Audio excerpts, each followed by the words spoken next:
Started in 1830.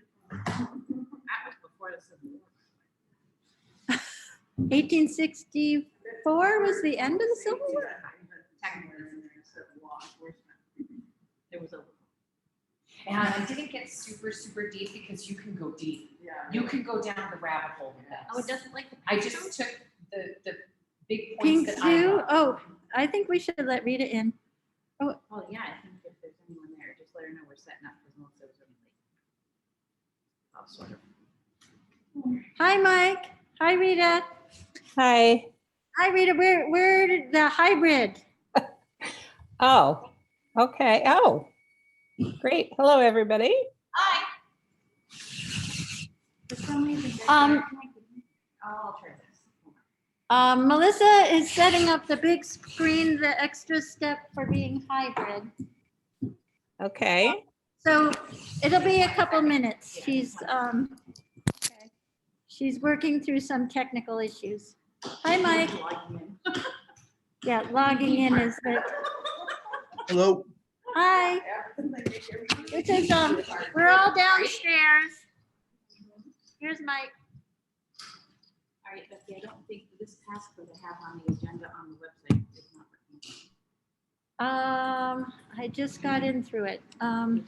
Yeah. Oh, wait a minute. Did I for sure? You can read it to me. I'll go back to where am I going?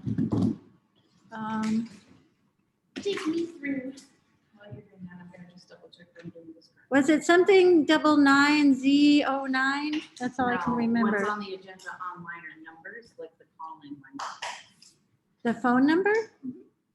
It's 1-646-558. No, not the phone number. I have the meeting code is 8700489413.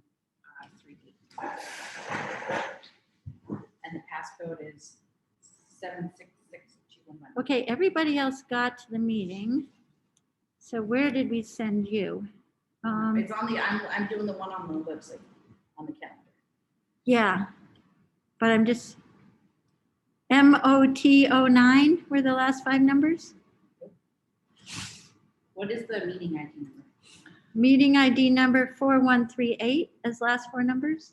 Okay, so 870 4804138. And then the passcode? 766211.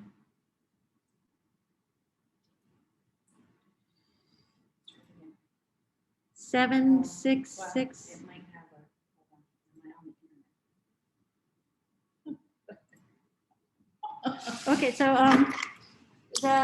did you? Once again, just gonna check to see if I'm Okay, that's the Pink Zoo 718. Yep, I'm connected. Okay, so that. Do you want me to email this to you?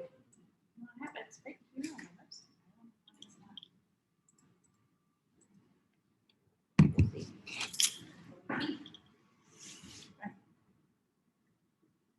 Okay, go ahead and email it. Okay. What would we be if we didn't have these little, Snafus? little, speed bumps?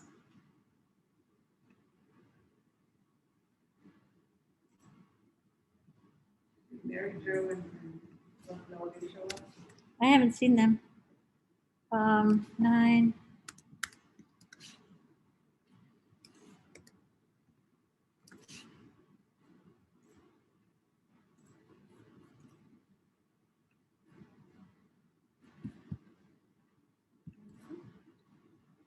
Control panel, show me. Control.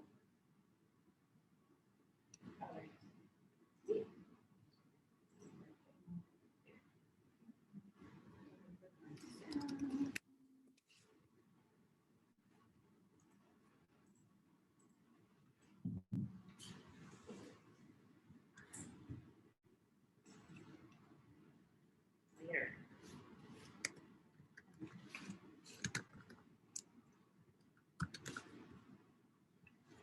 Okay, sent it as an attachment.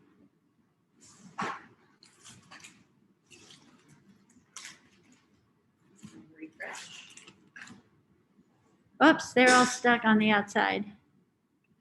I didn't. Hi, Rita I'm here. and Mary Jo. No,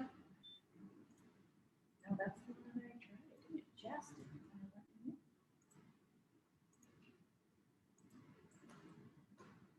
Hello, everyone. I just wanted to report we're having some initial connectivity issues. So we have not yet started the meeting.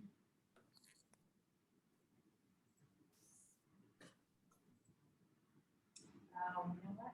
No, I don't have one. All right, this doesn't work. This one. Is there anything else I could send you? A stack of 50s. Oh, the other pants. Give me 1 second. This one just- Okay. So you have Cheryl and Melody there? Cheryl is not here. I think she wanted in person because she has problems with the computer and she is waiting for, she's not feeling well. And is Melody there? We have no Melody yet. We've got Mary Jo, Mike Vinsky, Rita, Tim Logan, Bridget Murphy, Kate McConnell, and me.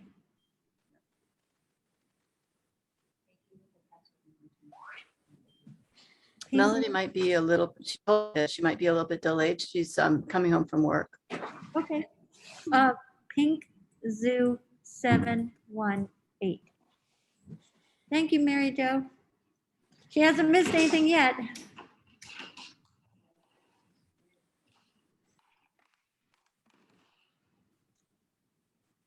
Being 6 feet away from everybody, I'm gonna take my mask. I'm vaccinated. And the I'm regulator, vaccinated and. Vaccinated, my temperature's good today. I have no feelings of illness. But I've just been exposed to 50 people, so yeah. You should- Oh, look, you're pretty far away from me. I just realized that. You're so thoughtful. Okay, So that's a pretty good stand meeting. yeah. How many small towns are there? 50 people? No, we actually have 92 members and 20 associate members. Wow. And how many towns does that cover? About 90. Wow. And so is that statewide? Yeah. Small. Was it fun? But there's probably like 130. Yeah, it was really informative and fun. We had the best speakers. We have a new president who's, What now? Got- yeah. Good. And Nope, it won't let me use anything. what is it? Is your, do you want to share with me? How about you speak on here and you can open the meeting and I'll fuss with your machine and see if I can do anything. Well, no, I can continue to fuss with the machine, I think. I'll join on here with no volume too. Okay, oh, that's good. Okay, all right. Hello, everybody. We're having a little bit of technical difficulties. Neither one of my laptops is letting me into Zoom. And I think I just figured out why. So I'm gonna open the meeting and call the meeting to order. And we're gonna review the agenda. I know, Mike, you had asked to be first because you have to duck out for another meeting. What time was that at? I'll be leaving at 6 o'clock. At 6 o'clock. Susie, are you leaving at 6 too? What? Are you leaving early? No, okay. So why don't we, open up to public comment and then we'll review the minutes later, Mike, so you have enough time to give us a little bit of rundown with your past history. Turn off your mute speaker. I would rather, I saw that, after I talked to you about my schedule, I saw that I was on the agenda for after I was going to have to leave. And so I don't have anything prepared. I mean, I really don't want to have to rush a presentation here. I do have a draft, but I didn't send it out to anybody because I wasn't planning to discuss it at this meeting. So I would prefer that my part be postponed to the next meeting. Okay, does everybody agree with that? Is that okay? Yes, people on Zoom? Okay, all right, so let me open up to public comment. Thank you, Michael, I appreciate that. Let me open up to public comment. Does anyone have public comment? Vicki, I gotta change this view.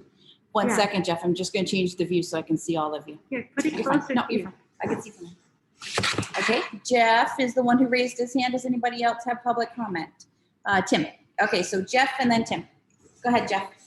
Okay, thank you. I'm going to make it quick because I also have to go to the 6 o'clock affair. And I'll be brief, more or less just a list. I'm hoping to join your meetings in the future and maybe elaborate on some of this stuff. But as far as what small towns are doing police-wise, I suggest that you take a look at what Leverett and Wendell are up to. They're joining forces.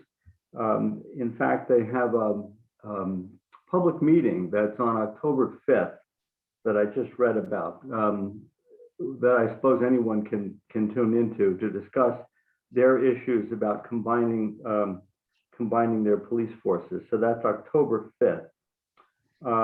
Also, New Salem, I guess, is having a retirement or had a retirement in its police chief.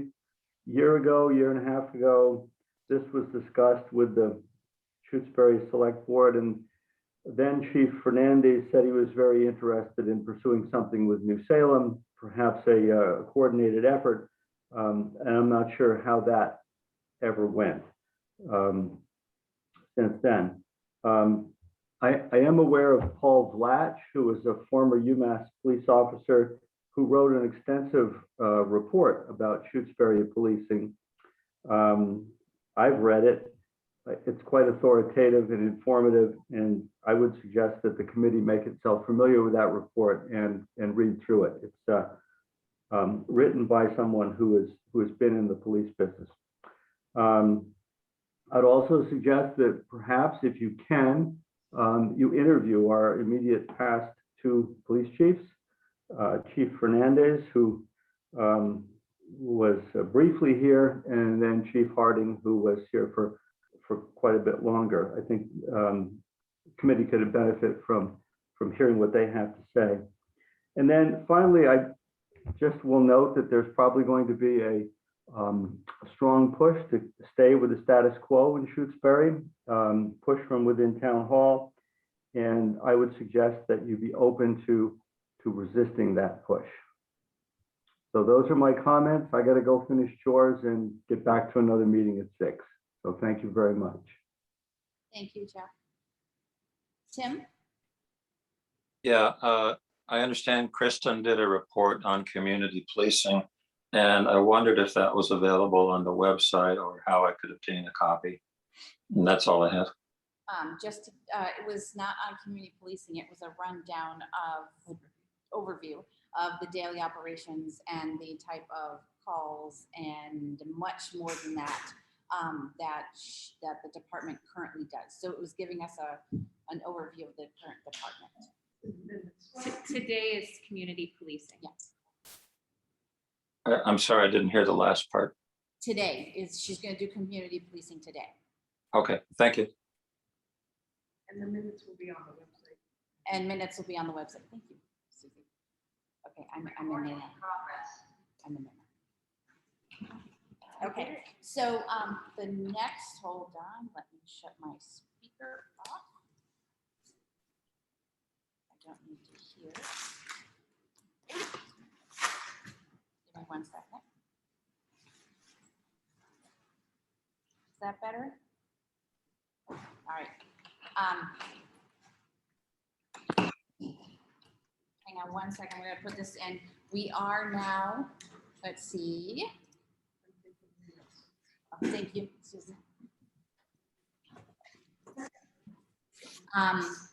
So we need to review our minutes. So do I hear a motion to accept the minutes and then we can go over them? I move to accept the minutes from August 26th. Okay. Susie has motioned. Do I hear a second? Second. Thank you, Mike. So looking at the minutes, does anyone have any edits that they'd like to propose? I know there was some from Mary Jo. Go ahead. Mary Jo? What would be the best way to present those? Should I just pull up a document and read them, or I send them ahead of time because I thought it would be easier to just, I don't know. They're a little bit extensive because I put in some kind of interesting comments, mostly things that Kristen said that I thought were really great and interesting for people to know. But I did send it out via email to everybody in the group. Did people get a chance to see that? Yes. Everybody? Just look at everybody. I put the comments in red so you can refer to them Okay. fairly easily. With those in mind, did anybody have additional ones? Or did we want to accept these amendments, comments? One of the amendments talked about a time frame. I printed them out and I can't find them. Talked about time frame for the response. I think it was on the investigation. And I don't think there was a time frame. Oh, the 4 days? Or something. Oh, Kristen, maybe Kristen can verify. I thought I heard her say that sometimes writing up reports related to incidents like a domestic could take up to 4 days. And I thought that was important for us to know because it just gives us a sense of how much time goes.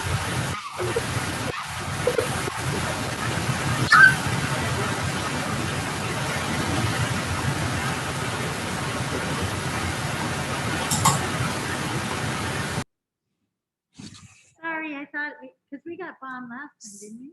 So just to clarify, those things can take longer than that. Investigations can take a lengthy period of time depending upon what the investigation entails and what the investigation is for. I think when I said that, I was just sort of using a very broad term, but investigations can take a year or more to complete. I don't, sorry to interrupt, but I don't think that it was about investigations. Was it about the reports? It was only about writing reports. Oh, right. I remember that. Feedback for Yes, somewhere. I just heard the sound. Oh, okay, very good. So, technology. So, Use yours. You should be fine for reports. okay, can everyone hear me? No. Thank you. Great. So, yes, reports. And thank you for that, Mary Jo. They can, I think we were speaking about how long the reports could be and how long it could take to write a report, 4 or 5 hours, in fact, in that area. And yeah, and that's very broad also. It's as we collect evidence for things, it could take even longer. But yes, that I remember that edit.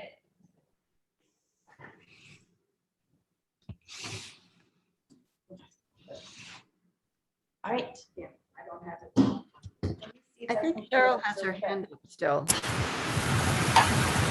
everybody, just while Chris is looking at it, can everybody hear us on this? I have a circular microphone. Can everybody hear us better than in the past? No. There's a terrible echo. Can you guys speak? Is it all right for us? Well, people are moving, Tim's moving. Can you guys hear us? No, There's you a- can't hear us at all. A lot of data. Here they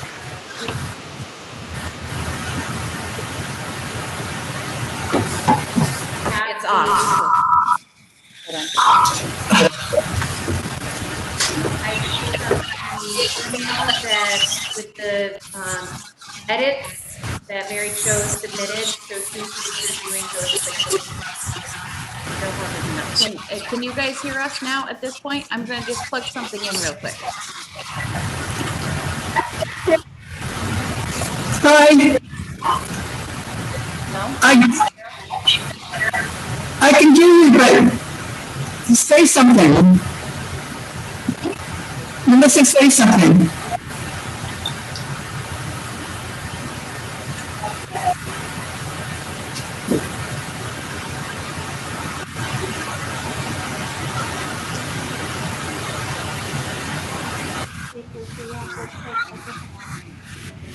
Can people hear us now? Yes. Cheryl, I think there's something with your audio. Whenever you speak, it gets really bad. Is that better? No, it's like breaking up a little bit. Can you turn it down at all? I did. I'll turn it down some more. It's too loud? Yeah, Mike said too loud. Is that better? Yes, Okay. that's better. I have one comment on the minutes. In the first paragraph, it says that I agreed to do minutes at future meetings. That is not what I agreed to. I agreed to edit transcripts of future meetings. Very different thing. Edit transcript of meeting minutes, not agreed to do minutes. Yeah, Oh, in the minutes. in the minute, yeah. Well, who's gonna take the minutes and how's it gonna be done? That's the question. Can you hear Susie now?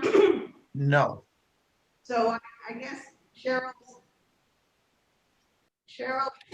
volunteering to edit them made me think that she was going to produce the minutes for the meeting. If we haven't resolved that, that's the question in front of us.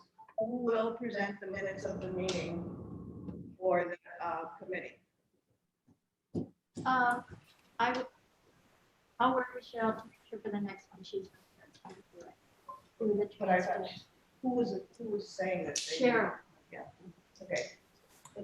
yeah, we'll work it out. All right, can you hear now, everybody? Or no? everyone except for Susie. Okay. No, it should be fine. If it's, You can keep it.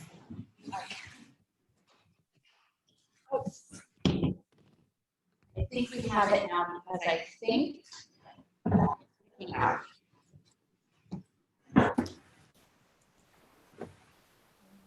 All right, can you hear that tapping? You guys hear that tapping? Yes. No. That's picking up now. Okay. So then. Can we go back to the reports real quick? Okay, The edit, The minutes? the questions on the editing. Mhm. So I think it should say where Mary Jo wrote in section A under domestic calls, an incident can take, and then she edited up to 4 full days. I think it should say 4 days or more. It can take a much longer time, so it shouldn't just be limited to that. And I understand she was trying to reflect that the writing of the report takes that. So the completing an incident and the follow-up is part of the process is the reporting, but the rest of it can also take much longer. So you're gonna say reporting up to 4 days and investigation of incident much longer. What I, Something like that. what I have written in my notes specifically is after an arrest, resourcing and mediating with the victim and courts can take up to 4 full days for an officer. Or more. But maybe, yeah, you want to add 4 more. It needs, yeah. And I just want to talk about in paragraph C, where we're talking about response to incidents. It says, where it says they provide, sorry, I don't have my readers with me, so be patient. Oh, good, thank you. Because they are already uniformed and on the road when calls come in, officers can often be first on the scene. They provide some medical assessment, traffic control evaluation of people involved. And here's where I just want to edit the edit, and can treat the victim until the EMT arrives. We are certified first responders. And because we're certified first responders, equivalent to our fire department, it's not that we can treat, it's that we do treat all victims in regards to any first aid, CPR, or first responder need, because we're certified first responders. So if we could reflect that, that would be great. Thank you. I lost them somewhere. I'm having trouble understanding. There's a terrible echo. All right, hold on. Let me check. If I turn off my speaker, there may be no echo. Is that better? No. No. I turned off my speaker. I see a folder. Is that better? Yes. Is that better? Yes. Oh, yes, but now we can't hear it all. We had sound last time. We had sound a minute ago. Yeah, I just turned my thing off because we were having, well, hold on. I'm gonna turn this back on. Technology's not our friend today. Okay, Cheryl, is that better? Do you have an echo? I don't have an echo right now. No. Okay, well, we won't touch anything else. Moving on. Okay. Okay, Melissa, while, yes. as we're coming up on 6 o'clock here, I'm gonna have to leave, but I would like to let the group know a couple of things that we're gonna look at on the agenda tonight. One of them, I think we're gonna make some more assignments, volunteers to research different things. I'd like to let the group know that I'd be interested in researching the intermunicipal agreement, like what Wendell and Levitt have set up. I'd be willing to look into that and make a report on that. Also, as we're looking at the surveys, I think if we're going to do a survey, and I'm not sure if we are or not, that we should use, it should be produced by someone or some organization other than us. I don't think we have the expertise to put together a survey that I would be disagree. valid. Okay. I disagree. I have the expertise, and these surveys that I've seen so far are not good. Cheryl, I'm stating what I feel about it because I have to leave. I'm not, you Okay. guys will be discussing it later on, and I'm just making you aware of what my feeling is on that. So with that, I'm going to have to leave, and I will look for the next meeting. Thanks a lot. Good night.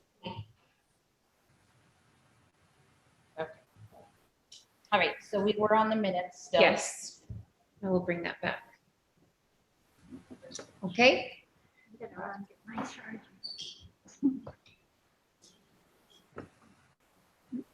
Okay. Was there any other things that you had, Kristen? Oh, the echo is back. Really? how about now? How did that change? It's there. It's not as bad, but it's Nobody. when somebody is speaking more than sentence, I can't follow. Okay. Good question. I don't know what's creating the echo. Well, now there isn't one. All gone? No. All gone. Well, no, we have it because we need a speaker, but That's okay. they are, okay. But nobody else is experiencing I didn't have any other additions to the additions of the notes. I'll edit them. I want to just interrupt with the recognizing that when there are two computers that are unmuted at the same time, that causes the echo. So Rebecca Torres's screen and Melissa's Unmuted. screen, if one of them gets muted, I think the echo will go away. They're both muted. No, mine's not, because of the speaker. I have my speaker off. There's a difference between turning Microphone. off the speaker, The microphone. the microphone, or muting. If you mute, you turn off the microphone. Bridget, did you hear my question? I didn't hear you. Okay, my question is, I'm not, I wasn't muted, but my speaker is all the way off. Your microphone. But I need to mute as well, is what you're saying? Okay, thank you. Yeah, because I didn't, we should try tablecloths on the tables. How does that sound? Better. Better? Thank you, Okay. Bridget. All right, I'll just put this in the center. We're gonna get there. We are. Okay. We have a saying in our world, in the policing world, adapt and overcome. Do we have any other? Any other edits? edits? Yeah. I make a motion to accept the minutes as amended. Okay. do I hear- second. Okay, all in favor? Aye. We have to do roll call. So, first I'll do, we see Mary Jo on the screen. Mary Jo, aye. Melody, Aye. Tim? No. No, I'm sorry, not Tim. Cheryl? Sorry. Aye. Rita? I'll abstain. I wasn't at the meeting. Okay. Bridget's not, and Kate's not. That's it. Kristen? Burgess, aye. Makepeace O'Neill, aye. Mosher, aye. Okay. Did it. Woo, all right. Let's move on. So now Mike, we postponed his option here, so we will go on to the survey samples by Susie. Susie, what findings did you have? So I went online looking at police, a couple of different headings, and found that a local smallish town of Montague had been at work creating some study committees. They have two, the police community engagement one, which is where I got the survey results from. And they also have a police equity committee. And there are 8 seats on each of them. They only have 7 people on their police equity committee, which was reappointed in 2021. The report from the community engagement is online. You can go to the town of Montague and go to boards and committees, and you can look at more of the report. That report includes the results that I found.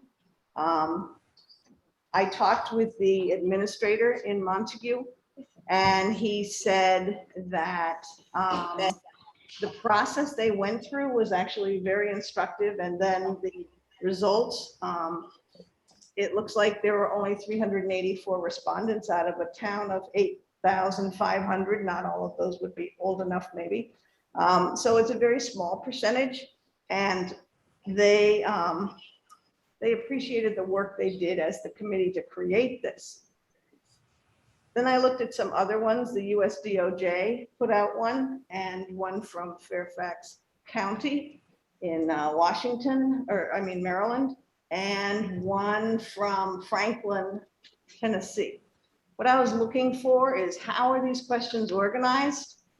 What was the length of the survey? And what were some of the results that the people felt that the surveys yielded? So that was a cross section. There's plenty out there. You can keep looking. But what it made me feel is the number of questions you ask matters in terms of how many people will respond. I think it's important to get demographics. The Franklin, Tennessee one did not include any demographics that I can tell. The other 3 did. Demographics might include questions about how long have you lived in this town. They all included gender, age, ethnicity, and the one from Fairfax had more like, how long have you lived in this county? So those are kinds of questions we might consider in putting together a survey. I also downloaded, what's it called? And where is it? It's, in the International Association of Police Chiefs website, the IACP. It has a article or something about public safety survey for smaller law enforcement agencies. So it has information on how you might do a survey and some of the survey formats that people use and some of the questions that you might choose. So what I felt my task was is to look out into the bigger world and just offer some samples. And I can say that in this town, there's been quite a few surveys for different things, and how to get a broad response is tricky. We don't have a newspaper, we don't have radio. We try mailing things, we try emailing things, but in any survey, you will get responses from people who are thinking about that issue or have some feelings about that issue.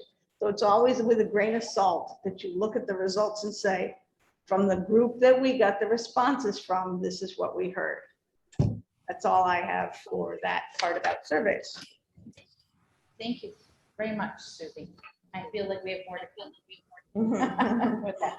Okay, so does anyone have any questions before we move on to? I would like to say that when Susie sent things out several weeks ago, I looked at those surveys and they have the same problem that almost all surveys of this type have, and that is they force you to respond in the buckets that they think are important.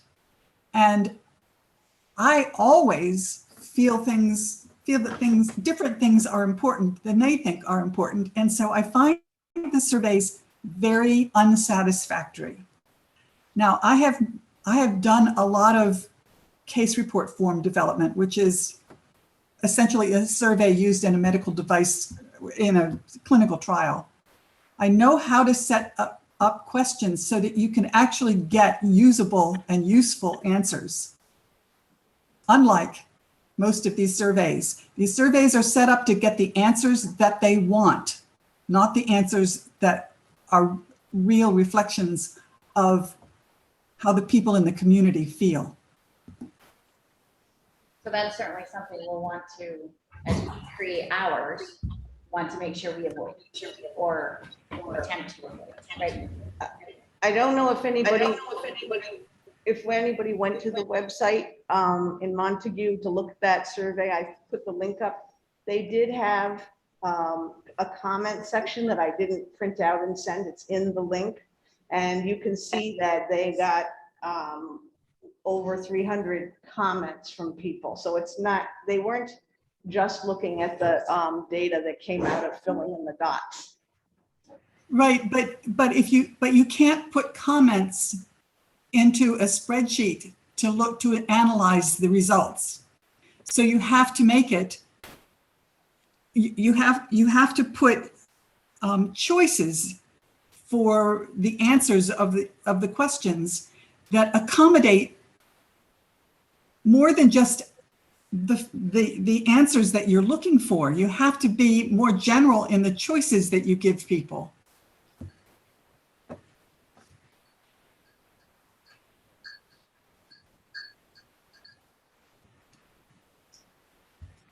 Hold on, I'm just adjusting something here so we can hear you guys. I actually agree with Cheryl. I did a little bit of research as well before this group even started. about people that were towns that were looking into their police department and how it was organized. And the particular town that I was looking at did in-person interviews before they designed the survey, so that the survey would reflect the more specific information that they got from speaking with people in the community.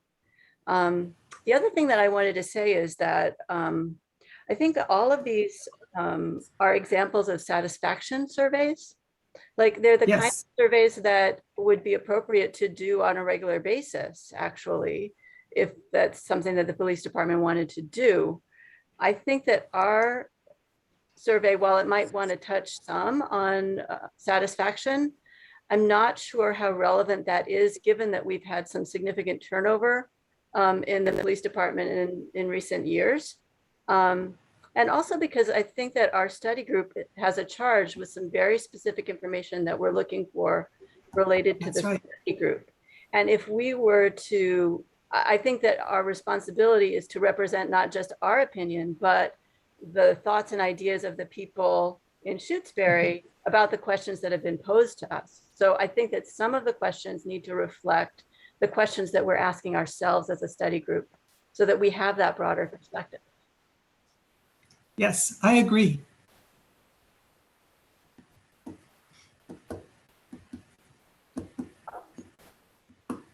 Okay. Rita's on the screen. Oh, I'm sorry. Rita, go ahead. So would it make sense then to have a kind of a subcommittee of this study group begin drafting of a survey? I think interviewing a lot of people might be, Mary Jo, a little bit unrealistic given COVID and the fact that we, are so spread out in Shutesbury geographically, and we don't know. There are a lot of people who I certainly don't know and wouldn't, begin to say I could get some sort of representative sample. But I think there's enough kind of knowledge here that maybe it would make sense for 2 or 3 people to begin working on a survey. Cheryl obviously has a lot of experience, and I think taking our charge, rather than trying to do this as a group, because I think that's going to be way too painful and time consuming. It's much easier to react to something. And both Cheryl and Mary Jo had some good ideas. I just, in terms of open meeting law and so forth, that's that's the open question about how we can do this. Well, I think we had it going well with Kristen and Cheryl working together, where they posted the meeting so that it could be, the work could be done, but also you're not violating and being and to be overly cautious about open meeting law too, right? We want this to be transparent. So I think that also that can avoid the open meeting law issue, right? Well, not avoid it, it Addresses, I'm sorry, not avoid it. Address it, avoid problems. Yes, with- avoid the violation. Right. We So would that, like to avoid violation. So could we have a motion to make a subcommittee? yep, so let's have a motion to make a subcommittee. Do you want to make that, Rita, since you just? Yes. Yep, so I'd like to make a motion that we have a subcommittee, I don't know, 2, 3 people, to do a first draft of a survey of Shutesbury residents. Okay, Second. okay, all in favor? Or any discussion first before I ask for a vote? Is there any further discussion? Okay, all in favor? I'll go around the room. I'll start here first. Mosier, aye. Burgess, aye. Makepeace O'Neill, aye. Mary Jo? Aye. Cheryl? Aye. Rita? Aye. That's it, right? Melody, I'm sorry. Melody? Aye. Okay, thank you. All right, so we have a creation now. Here's a question. Do we have a couple volunteers? Cheryl and Mary Jo? Okay, all right. Just writing that down so I'll remember. All right, thank you. Oh, Melody, go ahead. Are you volunteering, Melody? Yes, I'd like to volunteer also. Okay. Okay. Perfect. Subcommittee, and we have volunteers. All right. So in that process, we've talked a little bit, Rita talked a little bit about using the charge as part of your framework to think about what questions, what areas the questions go from. Is there any other guidance we would want to suggest?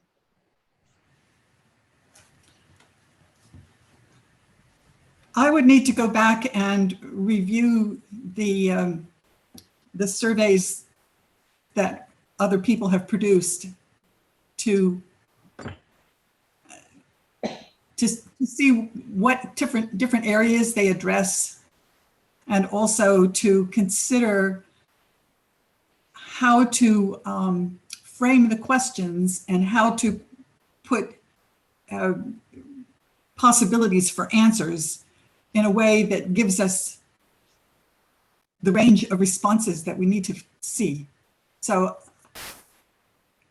you know, I need to do some review of what's out there before I can answer that question.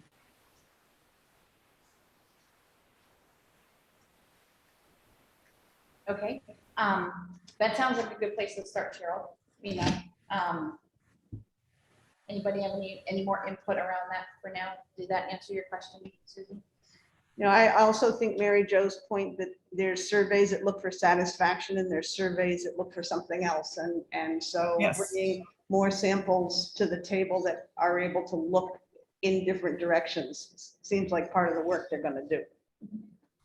I think that most of the surveys are satisfaction surveys, and that's why they're so unsatisfactory. They're on there. Yeah. Do they know how to post a meeting? Okay, so- so I can work with you guys to post a meeting. So just let me know the date and time you choose, and I'll get the Zoom set up for 48 you. hours. 48 hours. 48 hours Holidays. ahead, not counting weekends Yeah. and holidays. Yeah, if you like, I'll take lead on that and get in touch with Mary Jo and Melody, and we'll let you know. That'd be great. If you just email me the agenda you put together, that what you're gonna discuss, and the date. and time, Okay. I'll set it up and email it back to you, and it'll be posted online. Okay. Thank you, Rita, for that suggestion. Of the subgroup. All right, so I think there's one other point, which is Mike's objection. I think if this committee gets going and puts out something, then he can have input for how it's going. So rather than just Yes. blanketly say, we're not going to go that way, or we are going to go that way with an expert, this would be the start. yeah, we have to figure out what we can put together ourselves first, and then, right, so. I agree, Susan.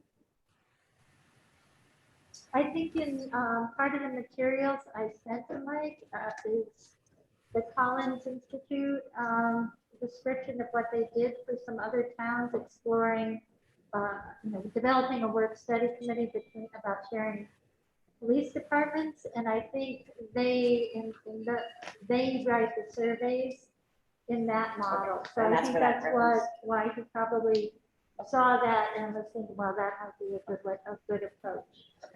So that gives us the background for that. Yeah, I'm speculating, but I think that is in the materials I sent him. I would, okay, we're No, off go that ahead. No, go topic. ahead. Are we Reset. done with that topic? Well, we can continue because we're a little ahead of time. Okay. Just strange. We're a little ahead of time. Okay, well, I was just wondering about other things we would look into, and I read the study for the South County Police Services study that was Deerfield, Sunderland, and Whately. And I would like to find out a little bit more about what the result of that study was. The study's pretty, has some specific recommendations, and I'd like to find out how those towns viewed their study and what actions they took as a result of having that study in 2014. I believe it led to no regional That's what I- collaboration. Okay, but I guess I want So to you talk to them wanna- and hear what they said, like, here's the study, here's our direction, this is where we went and why. So I'll talk to them.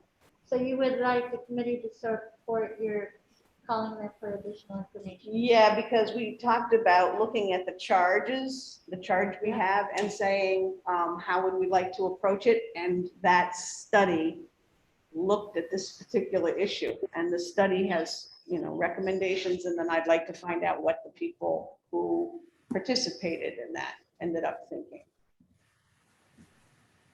Do you know if any of their recommendations were actually implemented? That's what I want to find out. I do not. Oh, okay. Yeah, and I do, from what I understand, talking with Sherry Patch, who was the one I worked with to review the study and try to set it up, a similar study for Shutesbury. I believe she said she was working with me as Sunderland because they did not move forward. Right, Sunderland's involved? Yeah. Yeah, so Sunderland, having done that study, then reached out to Shutesbury a year or two later. So I don't think they implemented results from that study. Interesting.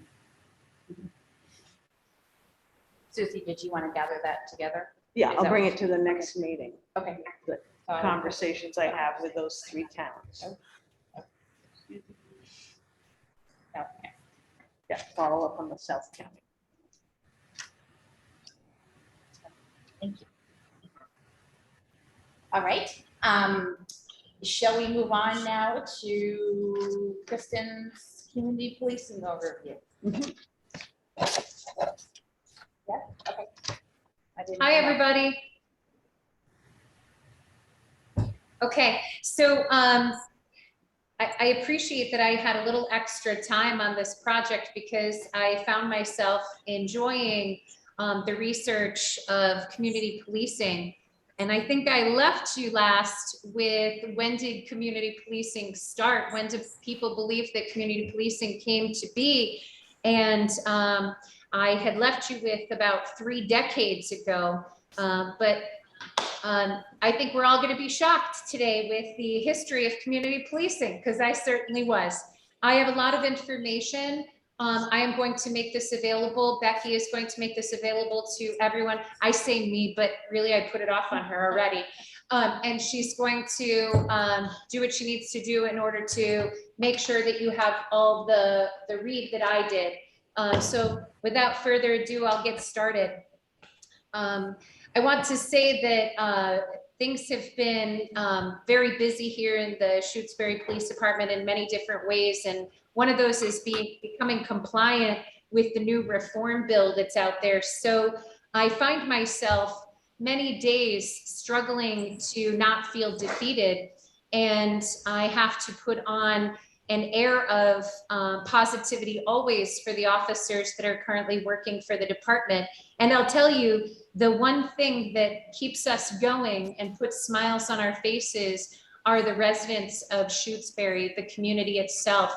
Because without fail, every single day as we interact with someone from Shutesbury, we constantly come interacting with someone who is not only happy to see us or ecstatic that we are there for them, but somebody who's just pleased that we're walking around. And we do get compliments through emails and things like that with our community policing, which I'm going to start making available to the select board and to Becky.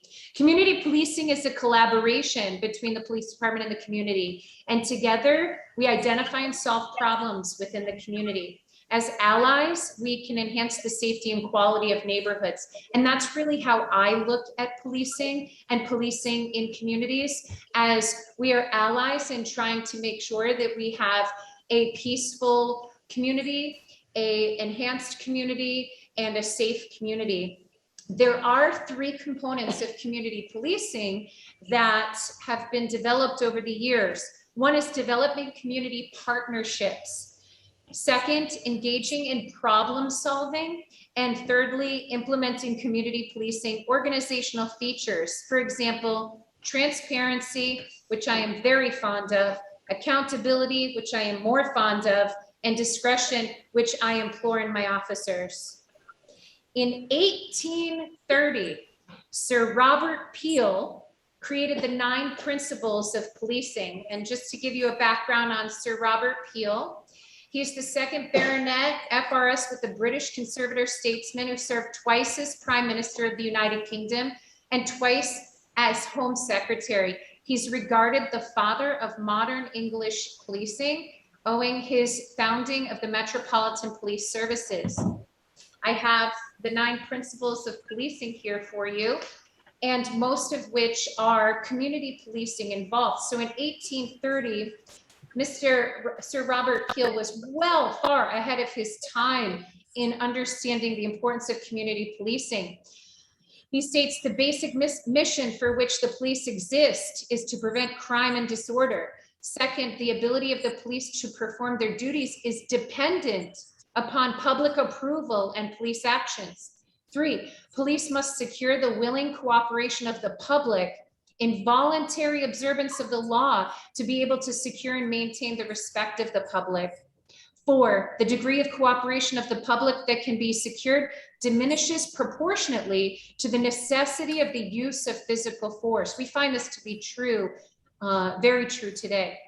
5, police seek to preserve public favor, not by catering to the public opinion, but by constantly demonstrating absolute impartial service to the law. 6, police use physical force to extent necessary to secure observance of the law or to restore order only when the exercise of persuasion, advice, and warning is found to be insufficient.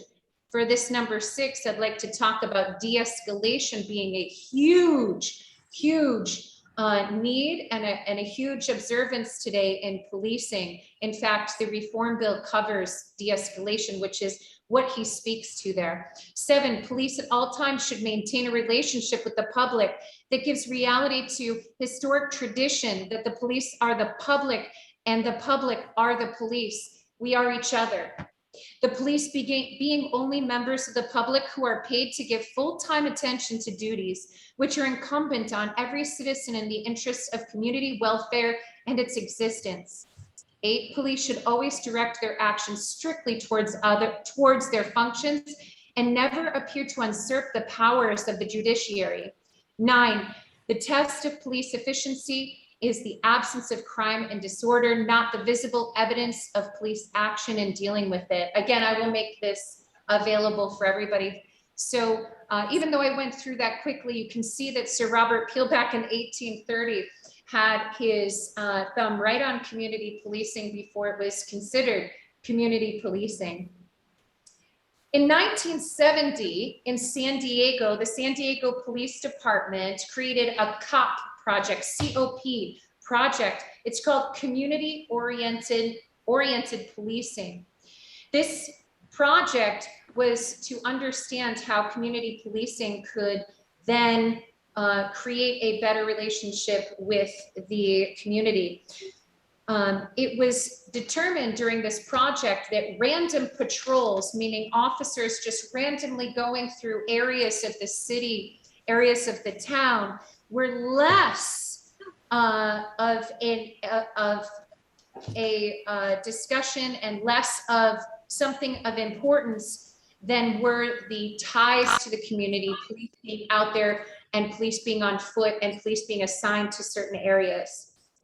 Getting to know the community, they understood that valuable information about activity came to be, assessing the needs of the community, and also understanding the expectations that the community has in regards to police services. In 1980, a foot patrol experiment happened in Newark and also Flint, Michigan.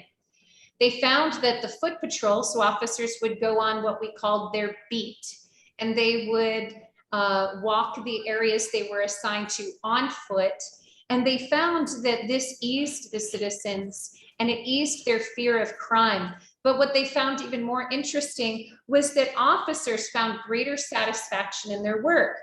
Prior to this, officers could be solely by themselves alone for their entire shift in a cruiser, not interacting and just looking for certain things they were told to look for. When they put themselves out into the community, immersed themselves in the community, speaking with community members and residents, they found greater satisfaction because of their own need for interaction as well.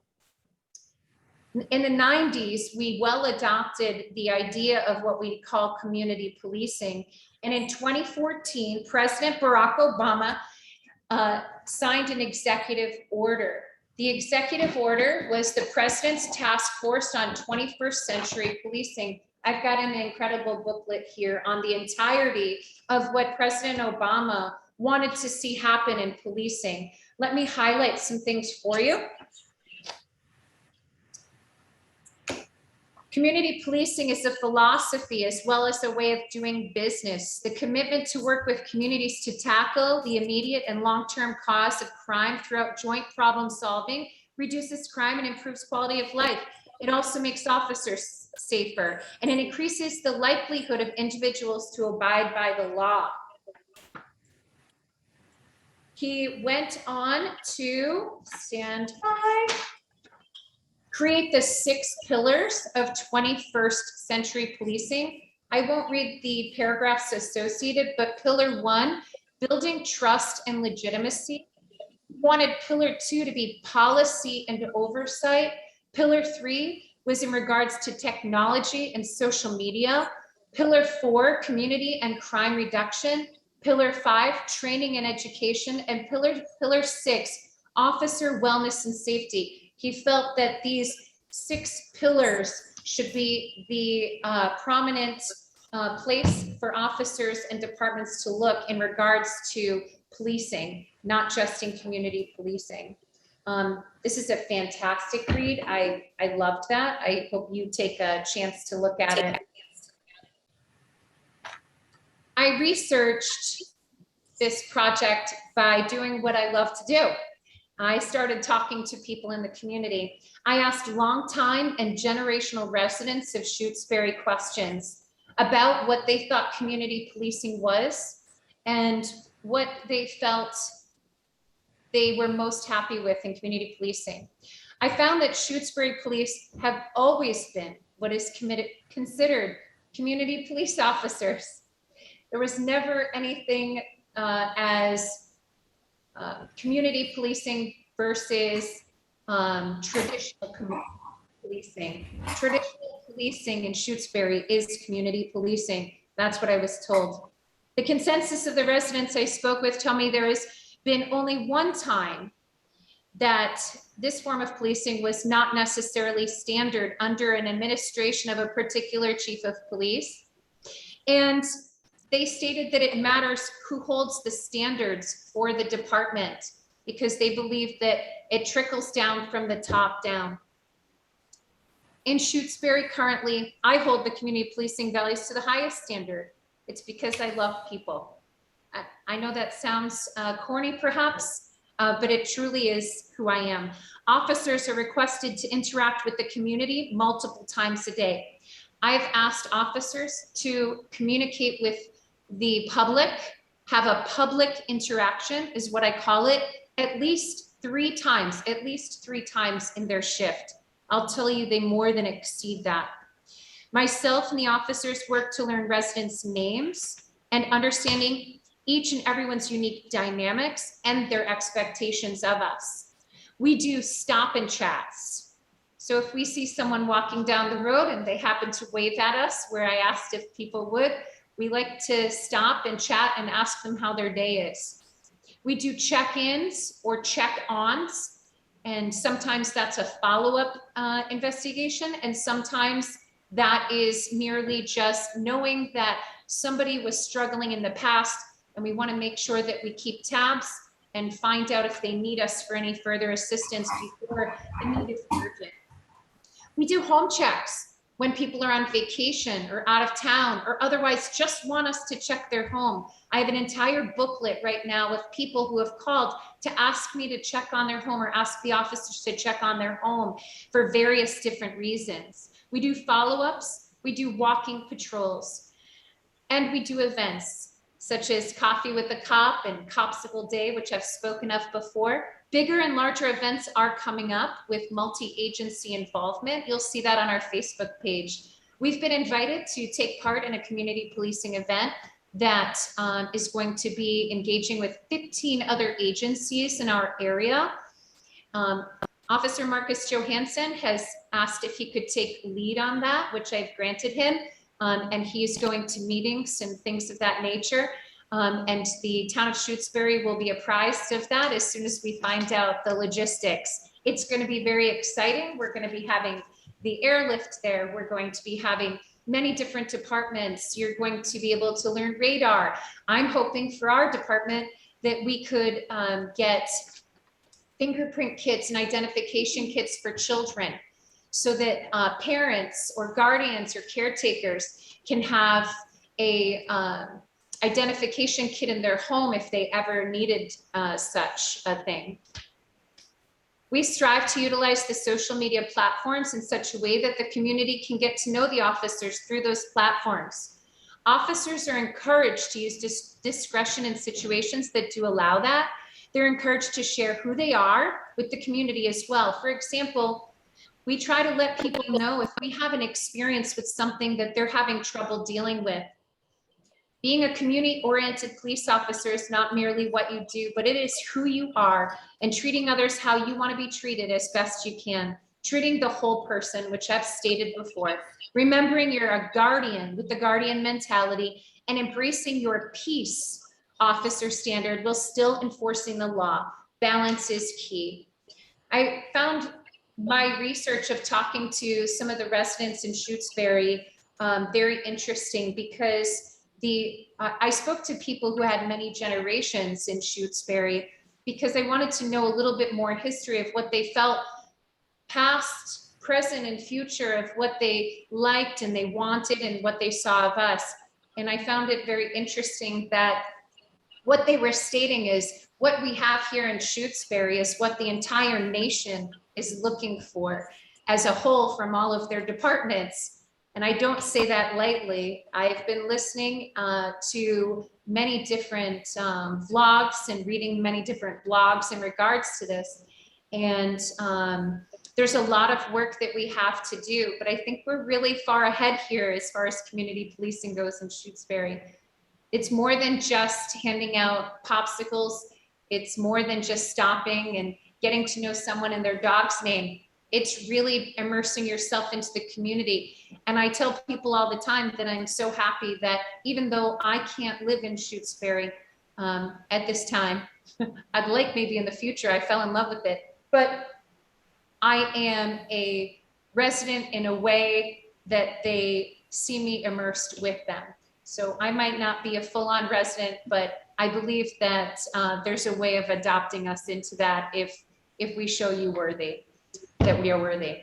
So again, I have a lot of reading material here. I hope you enjoy reading it all. I did. I'll tell you, I didn't get through the entire Understanding Community Policing booklet.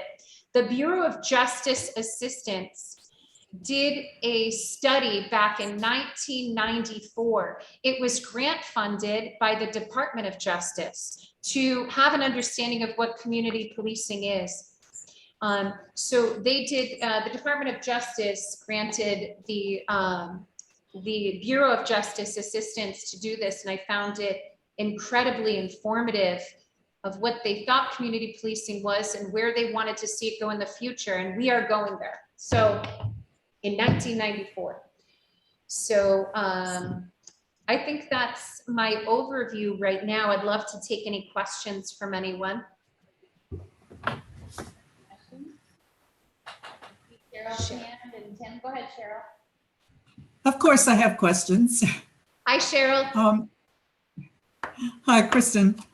By the way, everybody, Kristen and I have had a terrible time trying to get together. Either she's got something going on or I'm being tested for COVID. But anyway. We'll get there. Yes, we will. My understanding, which is very limited, by the way, my understanding of what community policing is basically the police getting out into the community, not in cars, because then there's always something separating you from the community. But that doesn't really apply to Shutesbury. We can't afford to pay policemen to walk all of the miles of our roads to see a few people, because that's what would happen. The only place where where the people are living close enough together for that to make sense is around Lake Wyola. I don't know if you do walk around in Lake Wyola. I can see that might be useful, but otherwise I just can't see walking around in the community as a way to make that work here. So I think the concept of the police in the car stopping and talking to people that they see walking on the road is a great one, but that limits your reactions to the people who are out walking on the road.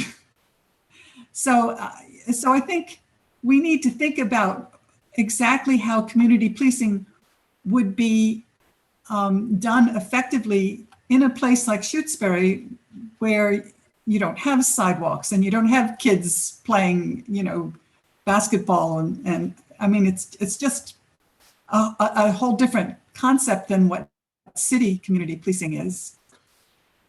That's my comment. I have a question. Is Shutesbury at all involved in policing whenever it's necessary at the state park, or is that done by state police or park police? Oh, okay. So can I just speak to the comment first, Cheryl? So the officers, right, it would hiking the roads of Shutesbury every day is something that I know at least 2 officers would love to do, because we like to be out on foot and hiking all around. But it's right, it's not completely doable. One of the ways that we work around that is that when we happen to be maybe perhaps running radar, and we see people coming down the road or walking down the road, the officers get out of their cruiser and engage. Now, we're not, if somebody doesn't want to talk, we're pretty good at picking up these, sort of signs and letting them move on. But we found that most of the time people do want to speak with us. So we do that. Also, as I think I stated before, but we have gotten bicycles donated by the Springfield Police Department. And one of the things that I want to do is to get bike patrol underway. So we do have road bikes that officers could do just as well as we see the people out there on the bikes themselves. Okay, so we are down a lot on foot patrol down at the lake during the summer, and we do walk around there a lot. So in regards to your question, at the DCR park, we take care of any policing need that is within the park.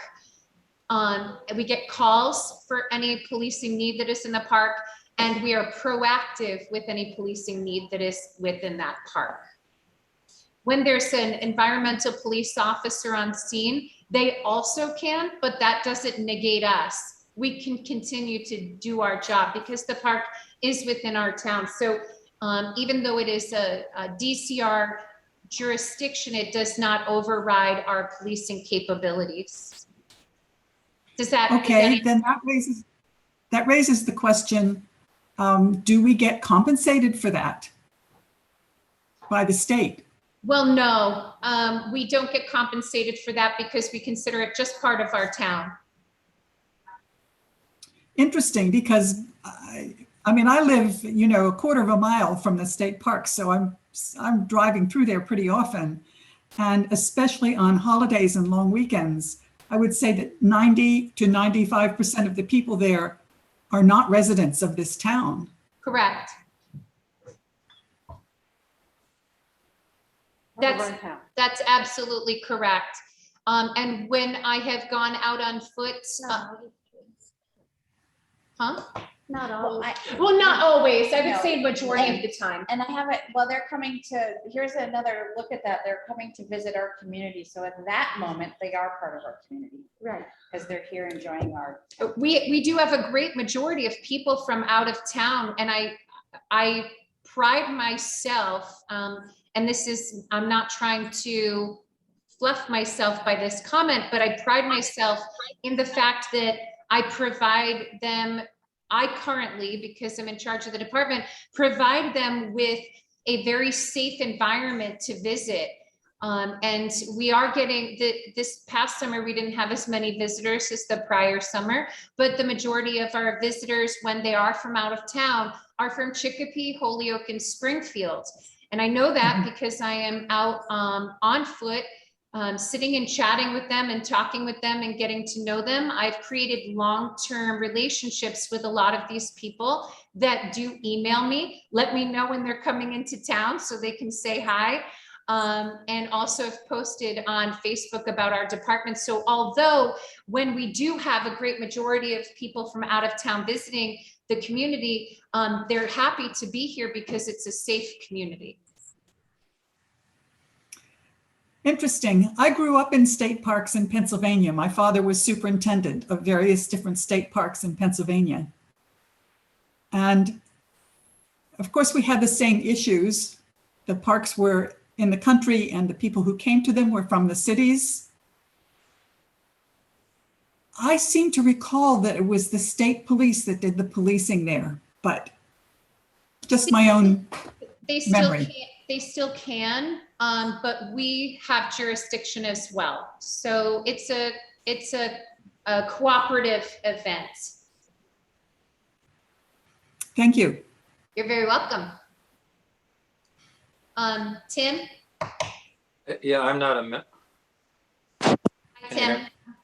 I'm not a member of the community, so my first of the committee, my first question is, am I even allowed to make observations or ask questions beyond the public comment section of the meeting? Yes. Is that up to the committee chair or? Sure. Yeah, we have in past meetings to let the public that arrive ask questions if they want to after a presentation. Okay, I'd like to make one observation and ask a question.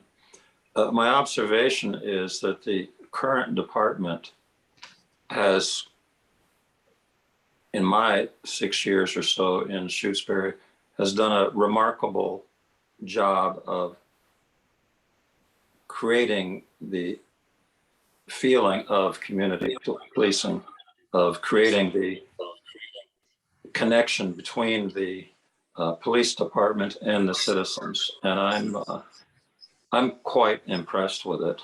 And and I think the observations about going on foot, whether or not we get reimbursed for things like working in the parks, I think a lot of that is related to common sense judgments by the police department. For example, if the local department does not know what's going on in the state park, I think it puts them at a limitation. And I think they have more of an opportunity to be there than, for example, state police. I could be wrong, but it's just a thought. My question is to Kristen. Based on your understanding and your current experiences of working with a community policing environment, what is your feeling that, how would community policing be impacted by having a police department that was a joint venture, so to speak, of, for example, Leverett and New Salem and Shutesbury? How would that impact the level of community involvement? And that's it. And I think you're asking, Tim, for my very own personal opinion. And Yes. I'm going to give that to you. It's no surprise to anyone, at least in this room, that I believe in having departments keep their autonomy. I think it's super important for the residents, for the community members, for people that visit the community to know on a very basic level, who is in charge of keeping the area safe and keeping the area peaceful and creating enforcement in the laws. I think it's important for them to know that. I have witnessed myself the other ways of doing things with combining forces, sharing chiefs, and regionalization. I have seen that firsthand. I witness it daily. And I will tell you that there is in my opinion, there seems to be a disconnect once that happens with the community, because now if you are now not creating autonomy in each department, and you're sharing officers, or officers are working for two different places, there seems to be a disconnect. That's my opinion. It's not a popular one in certain circles, but it does happen. And the reason for that is because now you have a much broader area to patrol in the same amount of time with less personnel. It also starts, people then begin to question, oh, are you a police officer in our town, or are you a police officer in this town? And then you have to explain to them that you're possibly maybe joint towns or things like that. I think that improvements could certainly happen in that area.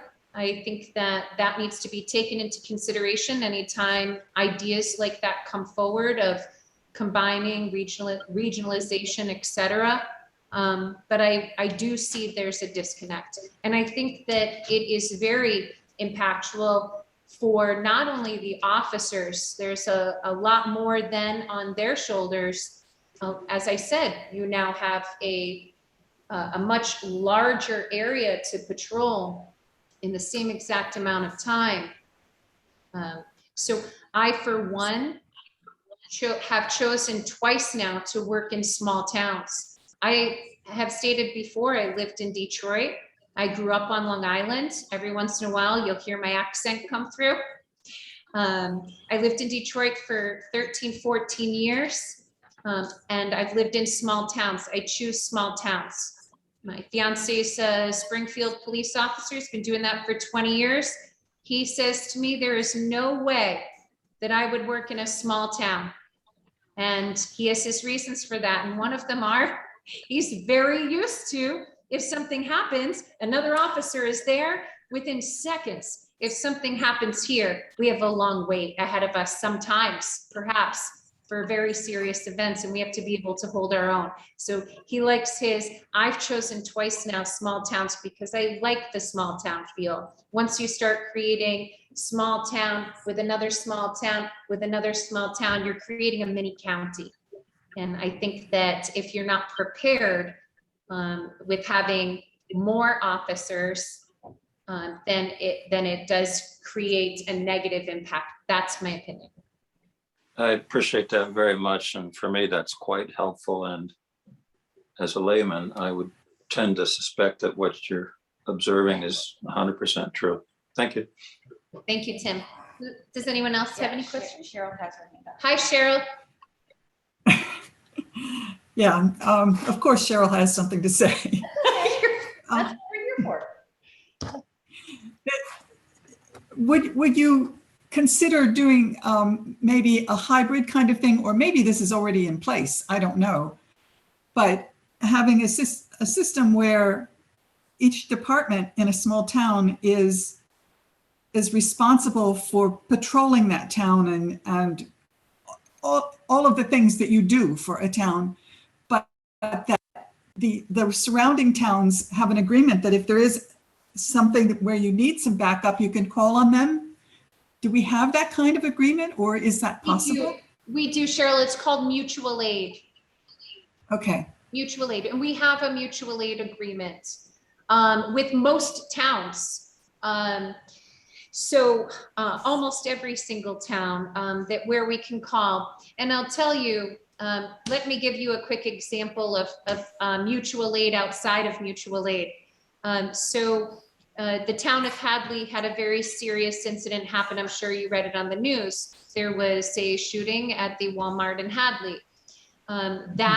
We have our radios on scan and we can hear what's happening down there. We can hear what's happening in many different areas outside of our own county. And so when the officers there started, and I'll say this very bluntly, yelling for extra cars, meaning they needed more police officers there, officers are able to respond from anywhere in a situation like that. And it's just automatically granted. When we're talking about Franklin County, we have our specific mutual aid agreement. And yes, we actually do help other departments quite a bit. I know that I think in the past couple weeks, we've responded to assist in Wendell 3 times and Pelham once, maybe twice. And I know Pelham's actually outside, but they're right next to us. So I consider them part of us as well. We mutual aid quite a bit. Cheryl, this is Thank also you. something the fire departments do quite a bit too, just to add, there's that extra level too. Yeah. Kristen, I didn't hear you talk about what sort of stuff you do with the school. I know Tom Harding had a ritual of going down there and greeting the kids as they exited school in the afternoon. I didn't hear you talk necessarily about that. Yes, our school, we love those kids. So there's a couple of things I do with the school. One thing is I try to make sure that the busing situation is smooth and peaceful for the riders in the morning and for the bus drivers. I have had a bus driver come to me and ask me for some assistance because people were not obeying the laws in regards to his red lights when he was boarding and unboarding the young people that were being transported. And so I followed a couple of times. I will poke up and check on them frequently just to make sure that things are going smoothly there. For anyone that's listening, it is so very important to adhere to those lights with buses.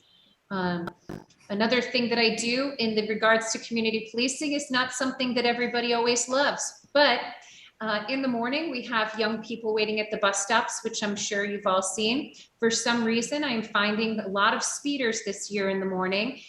So I'm coming in earlier at times and intermittently in different places to slow those drivers down, take an opportunity, unfortunately, sometimes making them late to work today, which someone was very unhappy with, to slow them down from going 30 miles over the speed limit as they pass young people at bus stops. At the school itself, I try to make myself available for drop off. With COVID, it's been a little bit difficult in that we're trying to make sure that we're keeping our distance, going into the school. But what I happen to do and what I have the other officers do is bring the cruiser in, circle through the school, park in an area that's highly visible, start waving to people coming in and out. And that's been very helpful because in doing that, sometimes parents will stop and they will ask us questions or bring forth concerns that they have that maybe necessarily they wouldn't have called in on, but seeing us triggered something and they wanted to talk about it. We've been invited to events at the school, which I love going to. I think that the events that they've had, they've done some history events and things. I've really enjoyed those very much. And we get greeted with such happy faces. And it's great because the young people get to know us as well. I'll tell you, Marcus Johansson's a very big hit at the school. He has a very magnetic personality and the kids absolutely love him there and he enjoys going there for events as well. I think they are happy to see me, but very ecstatic to see him.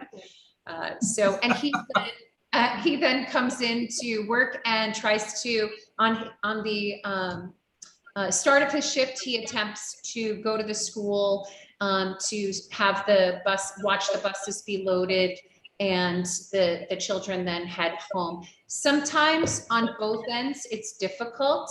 As I stated, we've been sort of busy, and I came in this morning to 3 different calls that I needed to attend to before I could go do that, but I was able to slow some speeders down this morning while I was doing that.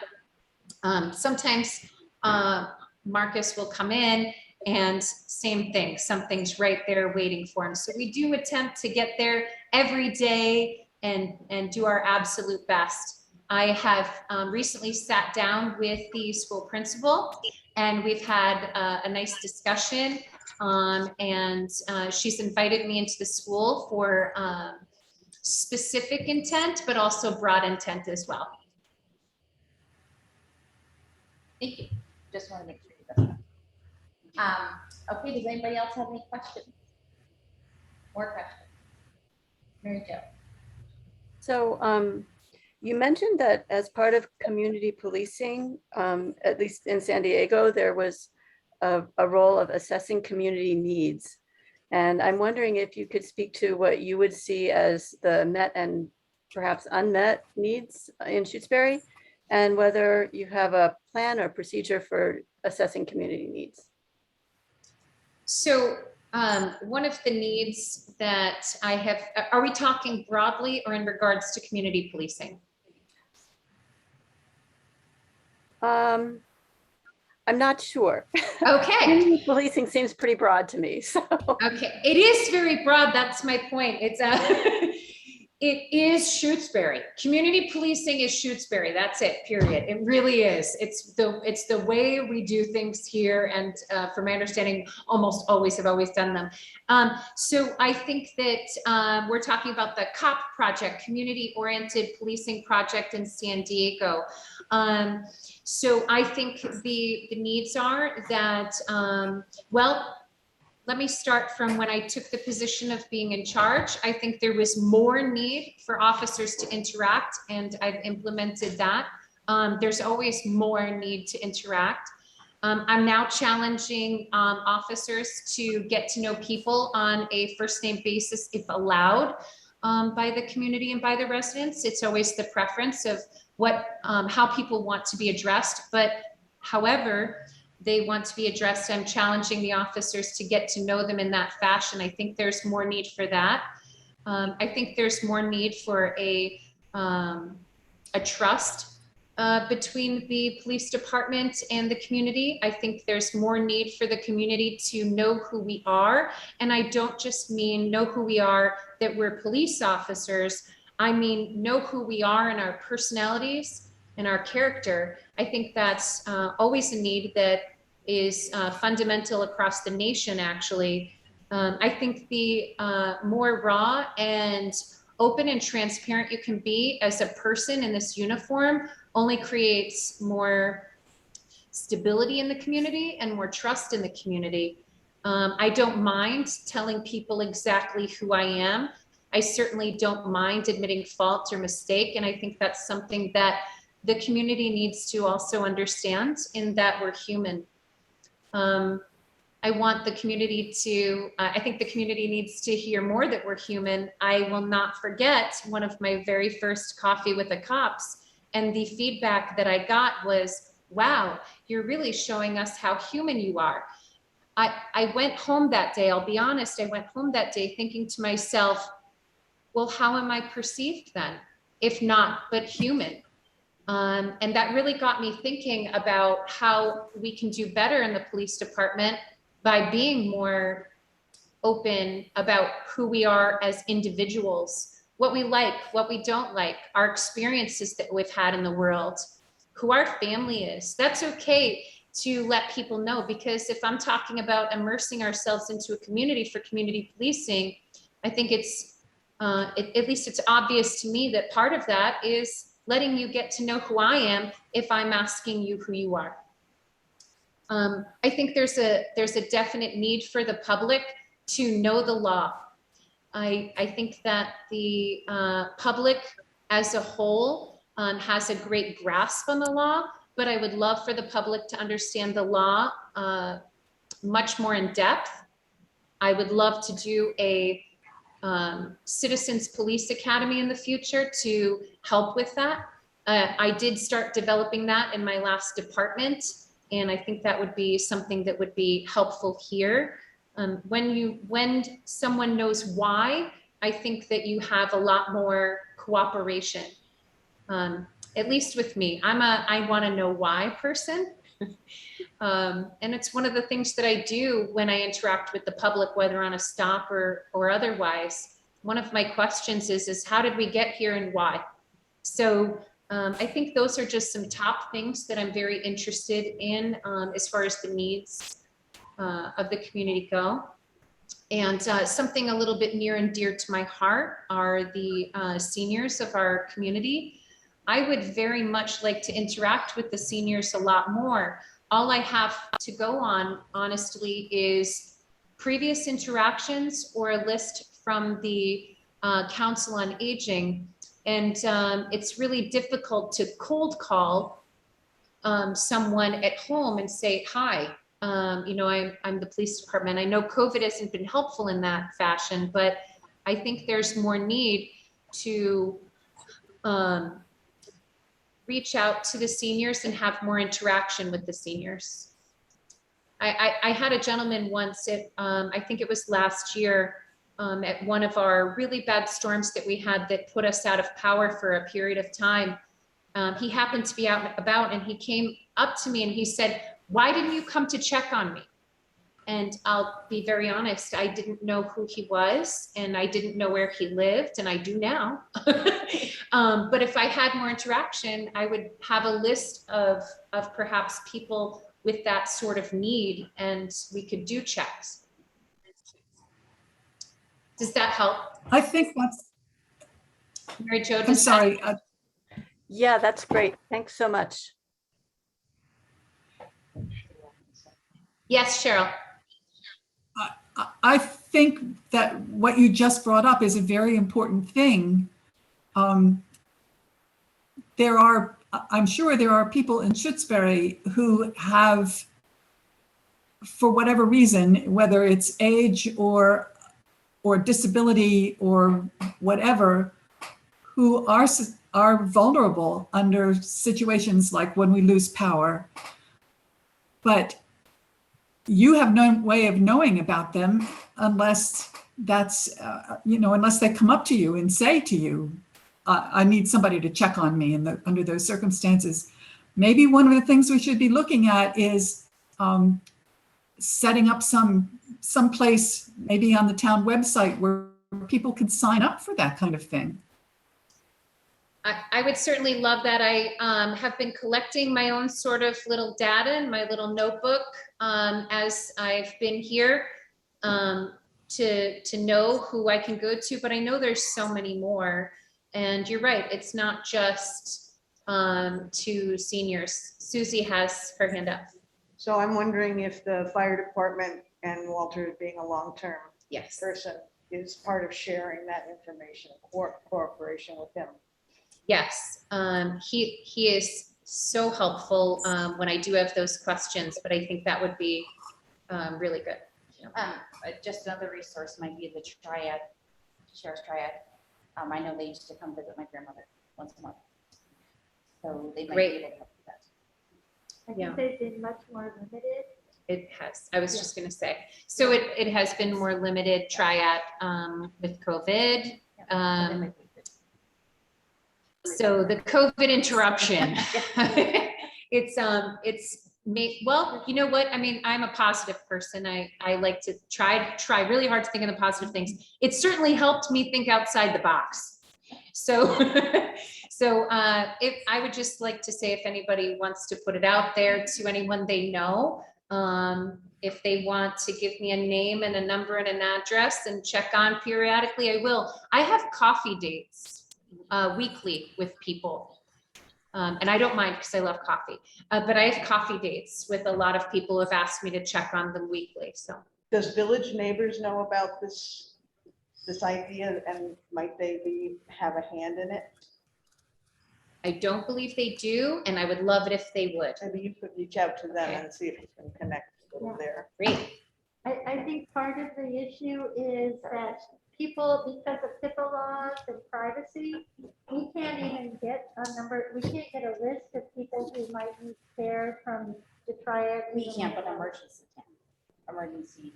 Yeah, people emergency can't, but it depends on the basis. Walter said he couldn't get that list. But it could be Either. from the opposite. It has to be Yes, volunteer. PR from here. It does Yeah. have to be Exactly. here. The information has to That's why I suggested a sign-up sheet be, right. of some sort. I just wanted to make that clear to people that the information seems obviously accessible, but it's not. And so And- people really have to put themselves out there. And you also have to consider that a portion of those that the Council on Aging looks at as the group of citizens, some of them don't have access to internet, and nor would they necessarily. So you have to remember there's that, there's different communications among that age group out there that the Council on Aging struggles with. I know. So it's kind of, I think it's actually also neighbor to neighbor.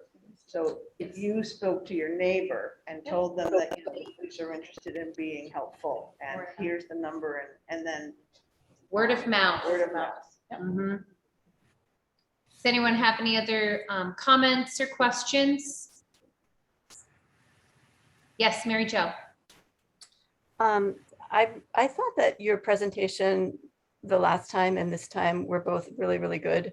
Thank you. And I was actually wondering if there might be a possibility, particularly in preparation for our survey, because sometimes when you do a survey, you kind of want people to have some background information that they can react to. I was wondering if that might be somehow made available and publicized in Shutesbury. Because I think that honestly, I think a good way to get the community policing model a little bit more well-known would be just this. Also, I think that our committee could very much benefit from the public knowing our good intentions and more about our project. I like it. We have had some requests for the video of, the last, from Kristen's last presentation. So some people are reaching out and the video is available and you should look at it. So we could discuss how they want to make that information available to the public. And also the, I looked at the website. I must have been on the police page, and Dan Fernandez's video, which is really the same thing. It's describing his understanding of the Shutesbury's community policing. So the information is out there. How do we promote people checking in? And then, of course, the minutes from the meeting, it just still, some of it are available. So we'll keep working on it. Rita. I was just going to say, again, especially some of the seniors who I know and housebound people, don't have computers, not computer savvy.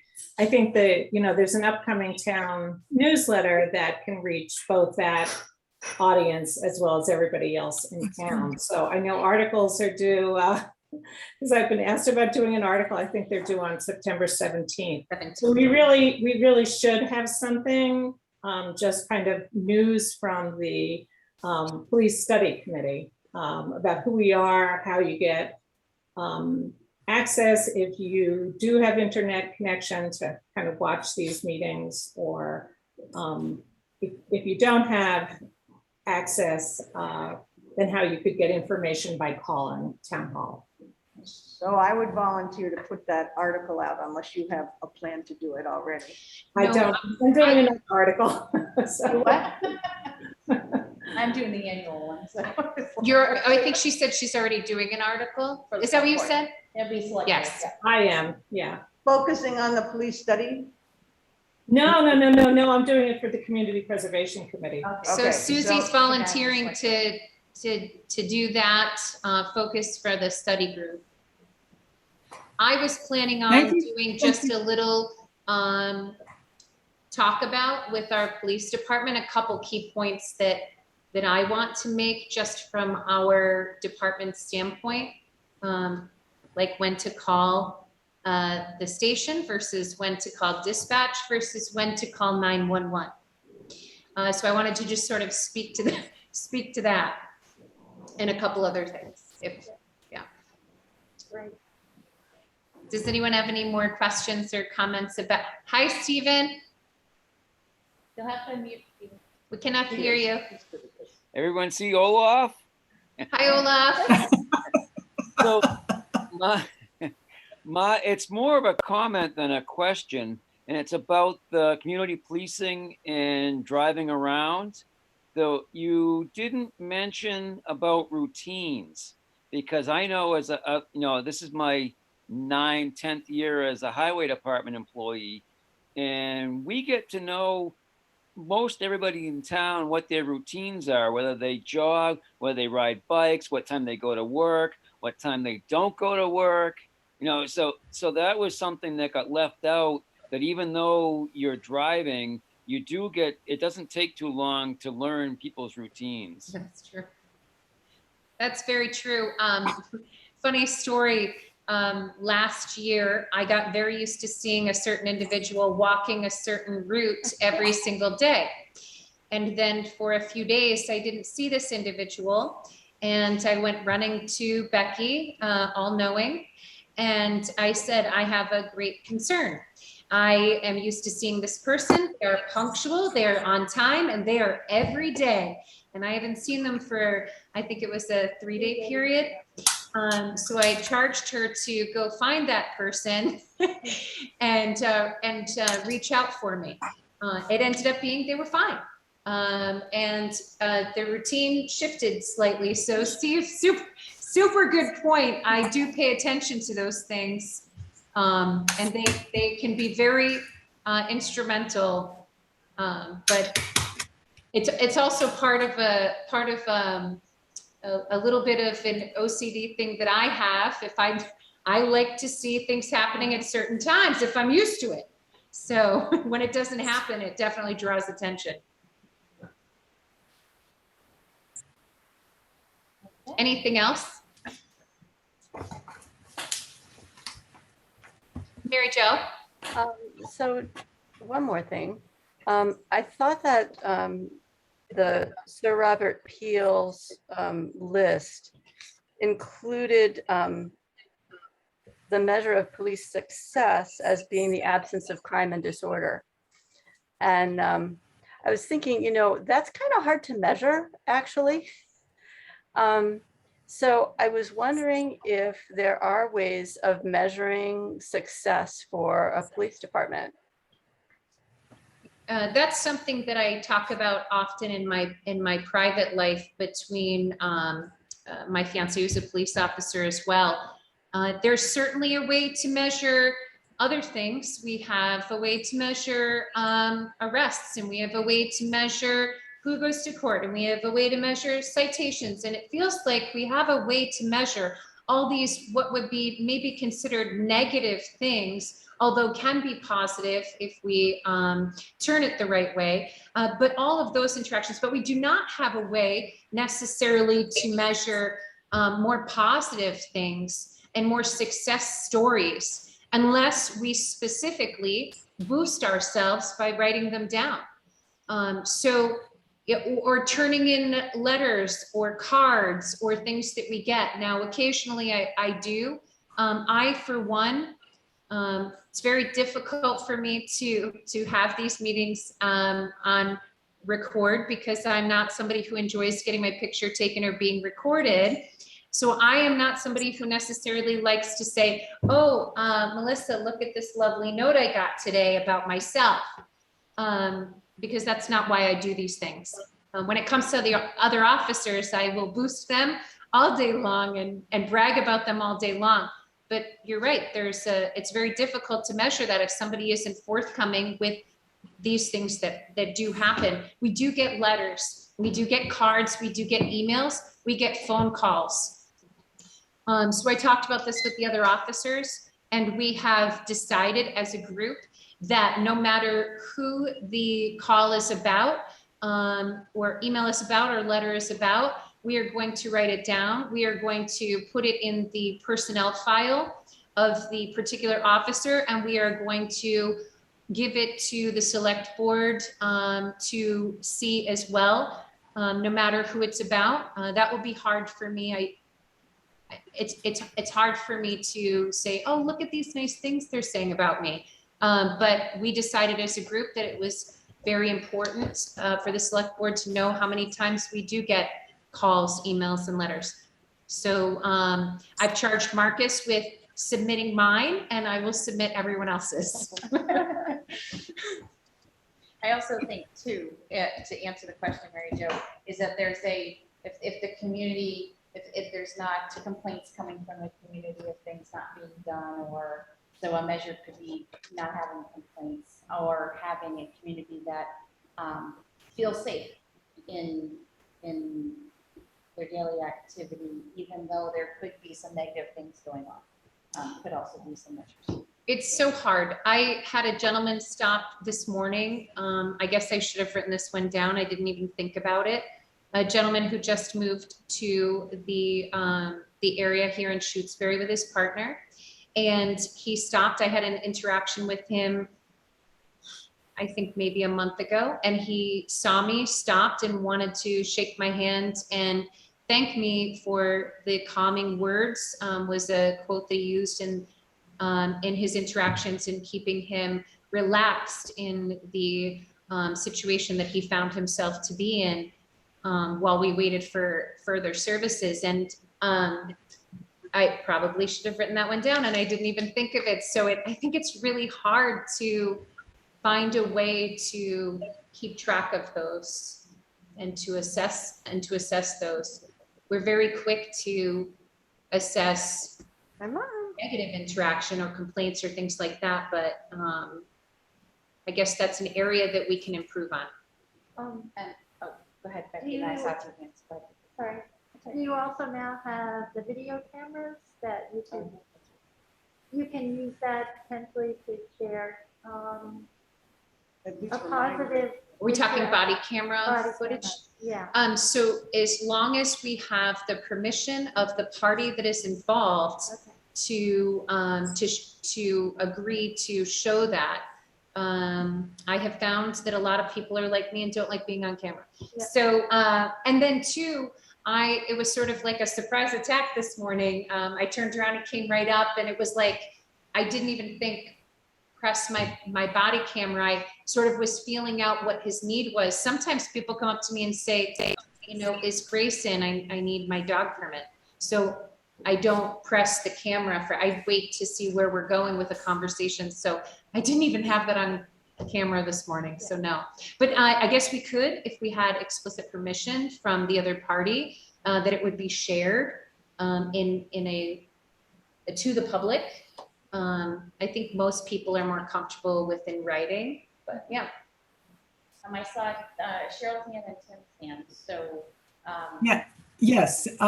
This is an issue that we run across in clinical trials all the time. And there are ways to address it. They're not easy, but we can talk about looking at changes in the number of calls, changes in the number of issues where maybe a law is broken, or, I mean, there are ways of looking over time at whether, at how your policing methods are affecting the community as a whole, and not looking at individual examples of things, but the overall effect of what you're doing. But I will say it is very hard to do. One of the things that I have found in analyzing other people's studies is that very often they'll have explicitly stated at the beginning of the study that they want to measure a certain thing, and oftentimes that will be like reduction of a certain disease. And they never actually measure anything that addresses that in their study, which makes it really hard for the person who's doing the analysis to address the major question of the study. So if we want to do that, we have to think of that as something going forward, not looking at things in the past. But we can certainly think about how we might want to do that. Thank you. Tim? Oh, mute. You're on mute, Tim. You're still muted. Can you hear me now? You can hear me now? Yes. Okay. I wanted to make a few observations. One is that my experience in this town is that a lot of decisions are made based in the majority on financial needs, financial concerns. I think with a police department, there are benefits way, way beyond financial considerations that can be had by having a good community involved police department that in no way can they be measured just by saying, well, we're going to save a few dollars here or spend a few more here. The second thing I wanted to say was, I think success can be measured in the form of community support. Now, how you assess community support is a question others can develop or approach better than I can. But if you have a wholehearted community support versus everybody in the community is ticked off with the police department, that says a lot. Third, the benefit of my interactions with Kristen, for example, compared to my first 5 years in town, those will leave a lasting impression about Shutesbury and about the police department. Those types of things are immeasurable. And it works both ways, I think. The more that citizens get to know police officers and interact with them, I personally think the better those officers will be, because they get a personal relationship with someone, which can be difficult if something bad happens to that person or they have to enforce the law against that person. That's a real challenge. But I think community policing and keeping it at a local level, not only, it works two ways. The police department can become better because they feel supported.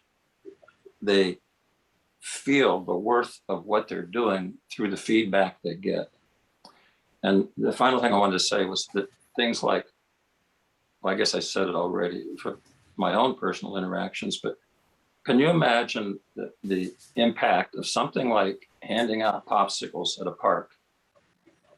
That's going to stay in a little kid's mind probably their whole lives. It's just, that's the impression of a police person. Now, how much better is that compared to somebody reaching adulthood and being in a position to say, my gosh, this police person is human. You know, I would much rather have a community where the impression is based on, sounds corny, things like popsicles, things like waving. Those impressions stay in your mind. You can't measure it with money or anything else. And I'm talking too much, so I'm going to stop. You might look at the time and. The time. I just want to mention, I think Rita has to go at 7:30. I think we agreed 7:30 at the last We're meeting. just about there. Yeah, and do we have another meeting date scheduled? Ooh, I don't think we had scheduled one. So the next, technically by our theory, or our, oh, not theory, sorry, by our, is the 23rd of September at 5:30. Does that work for everybody? Yes. I'll be zooming in. You'll be zooming in? Okay. I'll have it all set up. I'll be on vacation that day from work. My real job, my day job. So I can have it set up. That's right. And no, not double duty. Oh. Single duty. So, okay, so 5:30 works on the 23rd for everybody? Yes. Shaking hands, everybody's good? Okay. And then we will have, the next item is the next steps for the meeting. And I know we had asked people to think about items that they might want to cover. I just lost my thing, give me a second. And so one of the things, I thought I put together a budget analysis over a course of years from expense reports. And then have that as an item for Susie and, sorry, Cheryl and Mary Jo. We're gonna work on some stuff with surveys. Susie was gonna get some information from the South County regional or study group, I'm sorry. That was what I have remembered from the meeting. Was there anything else that? Mike's report. And Mike's report, yes, Mike's report. Go ahead. And also, if Kristen and I have a chance to get together, we will have more, we can look over the spreadsheet again because it'll be better organized at that point. Just quickly, Yes. to speak to Mike's interest in looking into how Leverett Wendell works. I think if we're going to do that, then I would like to bring forward the data. Cheryl, you'll be interested in this in regards to how often they patrol there, which I can get through dispatch, how often there's mutual aid, response time, etc. I just want to raise the issue, if we're ready, I'm not sure, Mike, there's two ways to do what he brought up. And one way is to talk about how the intermunicipal get samples like we did of the surveys of the intermunicipal agreements. But I don't know if we're ready to really start analyzing. It's huge. The Yeah. regional concept. So I think looking at documents and what they are comprised of is one thing, but I don't think we're ready. For the next meeting, I think we should hear what Mike has from the history first of what Shutesbury is done. Yes. Before we take that next step in looking at. Yeah, our 'cause next step, is my- Well, I'll stage with the information. Yeah, people is the information we'd like to put together. Yeah. And so that was what I had. Did anyone else catch anything I might have missed? Cheryl, you had said something additionally, and we had interrupted you. The data on the call. I'm sorry? We had said, you went to say something and we had interrupted you, so I do apologize. Was it related to the work with the spreadsheet from the last? Yeah, I was just going to tell Kristen that I should know by tomorrow whether I have a COVID positive test, and then we can schedule something. Great. Well, sending you positive backs for negative. Yeah. Yes, for sure. 5:30. Rita, you have to go. Rita's Bye. leaving. Bye. We're closing the meeting anyway, just about. Okay, Becky, you've got that, and then we can talk about the agenda later. All right, so sounds good. Do I hear a motion to adjourn? Motion to adjourn. Second. Okay, all in. Second. Oh, roll call. I'll go down the list. Cheryl, I'll call on you first. Aye. Mary Jo, Aye. Rita's left. Susie. Melody. Oh, Melody. Sorry, Melody. I was going through the list. It's not helpful. Sorry. Melody. Chartier, aye. Susie. Mosier, aye. Becky doesn't vote, and Makepeace O'Neill, aye. And Burgess died. Burgess, aye. Okay. Thank you. Thank you, everybody. All right. Thank you everybody. for listening and your patience. Tech patience. Good luck, Cheryl. Bye. Oh, yeah, and Bye, Olaf. I will need that back. Okay, I'm gonna make that article. Huh? You want- It's very interesting. So if I do a draft of that article, do Okay. people need to read it before I give it Are to? we all Okay, out I except for Janice? us? Becky, close the meeting, please. For some reason. Bye, Steve. Good night. Is he sleeping? Are you awake, Steve? Bye.